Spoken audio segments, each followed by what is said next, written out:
The Federation representative gestures with his arm, and the battle droids fire. And the substitute queen falls from her chair dead. Padme looks with horror, but Obi-Wan tells them to run, and they run back down the hall to the door. And then the Federation man says, never mind them, they've got the queen. But one of the battle droids says, this is not the queen, that was the queen. The Federation man tells them to go after them. After escaping the room, Obi-Wan activates his lightsaber, and destroys the two droids on guard, and Padme asks why, and he says they're working for the Federation. He asks if there is a way of locking it, and she answers, not from the outside. So he uses his lightsaber to fuse the doors together, like a soldering iron along the join. Then he says they have to get her out of there, and they run off down the hallway. Obi-Wan tells her the Federation has betrayed them. The Queen asks why would the Federation do this? But he says that's a question they'll have to answer later. Right now they have to get out of there, and get word to the Republic. But they are cut off by a squad of patrolling battle droids, who fire in their direction. So they run in the other direction, but there are battle droids coming up behind them. Obi-Wan activates his lightsaber, and is able to deflect their gun blasts. Then the chest of the protocol droid opens, and a grenade launches from it, which explodes so that the battle droids down the hallway are blown against the walls. The droid then pulls a weapon out of the bag, and walks to the battle droids before them. They turn again, and run the other way, while the protocol droid fires at the battle droids. Obi-Wan says a combat-trained protocol droid. Padme says, you need a backup plan, when negotiations fail. As they go past them, Obi-Wan spins, slicing off a few of their heads. The protocol droid fires, but their force shields protect them, then they fire on him, and blow the protocol droid to pieces.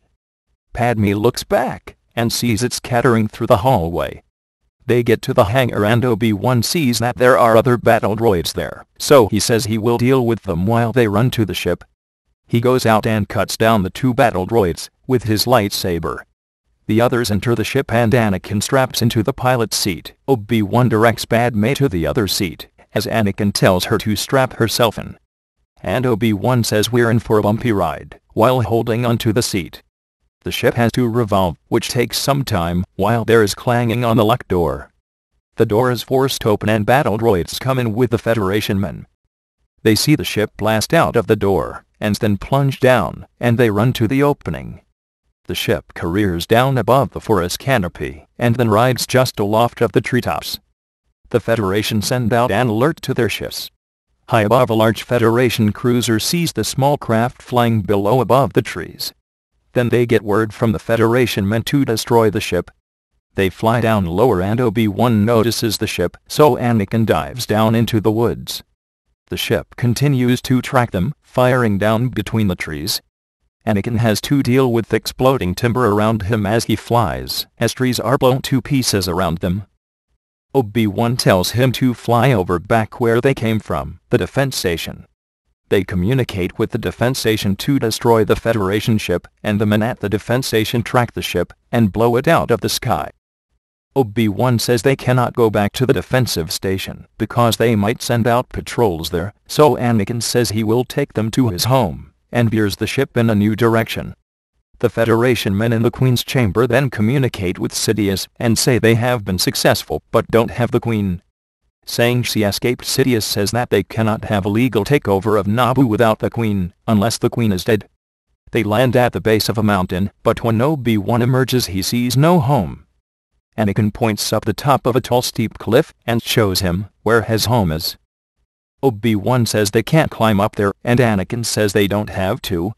And they crawl up onto the back of a giant worm that is there, and at sunset it travels back up the mountain, carrying them with it. Anakin explains that the worms come out of their holes during the day, and then return up into the mountain during the night. Little animals, like squirrels, run up and down its back to get easily up and down the mountain.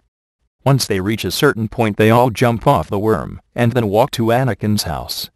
After they enter, Anakin introduces them to his mother Shmi, known as the Witch of Naboo to the locals, because she is a local healer and medicine woman. And she notices that Obi-Wan is injured in the arm. Padme for the first time has to deal with the conditions in the house rather than the luxury she is used to. Anakin tries to accommodate her in every way, but she is somewhat startled to see the poverty they live in. Obi-Wan says if he could get back to his ship he could send an interstellar transmission. If QB has completed the repairs on his communications equipment, they could get a message to the Republic. So he plans on going back the next day, and Anakin will go with him. That night Anakin goes outside and climbs up the ridge to the top where he can look out across the entire crater, then looks up and gazes at the stars stretching out above him. But he notices a new star among them, and looking closer with his binoculars sees the Federation freighter overhead. He returns back down the mountain and hears grunting in the distance, and looking out into the woods sees a couple pairs of eyes glowing blue a distance from him. He quickly returns into the house. Obi-Wan wakes up early feeling something is wrong, and sees Anakin's mother chanting before the fire. When she finishes, and asks him what is concerning him, he says he's not sure. He asks what she is doing, and she says she is chanting, as an aid to the spirits. He isn't quite sure what to make of this, and after the others wake he tells Padme to remain there while they go off back to the defense station. They will go on foot because he says using the ship would draw too much attention, that they must surely be patrolling the area by now. He says they must get Padme off the planet, that there is some reason why they want the Queen dead. And Obi-Wan says if they can get back to his ship, it is armed, and they can return for Padme and his mother. Anakin says that his mother wouldn't leave, and Obi-Wan says she'd be in great danger if she stayed. But he says that she would have nothing to worry about, and he asks if Anakin would stay to protect her. And he says his aid would not be as valuable as the one which protects her, for she is defended by an invisible power, and he asks do you know about the Force? Anakin has not heard of the Force, and Obi-Wan explains some basic Jedi teachings to him. Obi-Wan asks about his father, and Anakin answers that his mother says he died before he was born. They trek back to the cliff-based defense station and come over the ridge and see plumes of black smoke ahead. Obi-Wan is perturbed, but Anakin doesn't know what to make of it. They go down and find everything there destroyed, and everyone is dead, just smoldering remains. The ships and droids are all destroyed except one service droid who is still functioning, struggling beneath a fallen craft. Obi-Wan tells Anakin there is nothing to be done for him, that it's just a service droid. It's not alive, and there's nothing it can tell them of what happened here.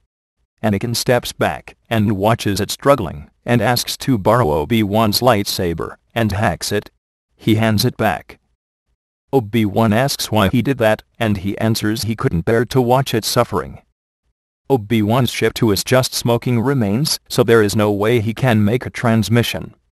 He says they must have been searching for the Queen.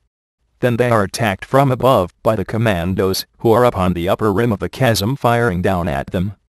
They quickly run, and hide behind the ruins of Obi-Wan's ship, trapped. The commandos use their jetpacks to launch themselves down into the chasm. Obi-Wan tells Anakin that they're surrounded, and there's no way out,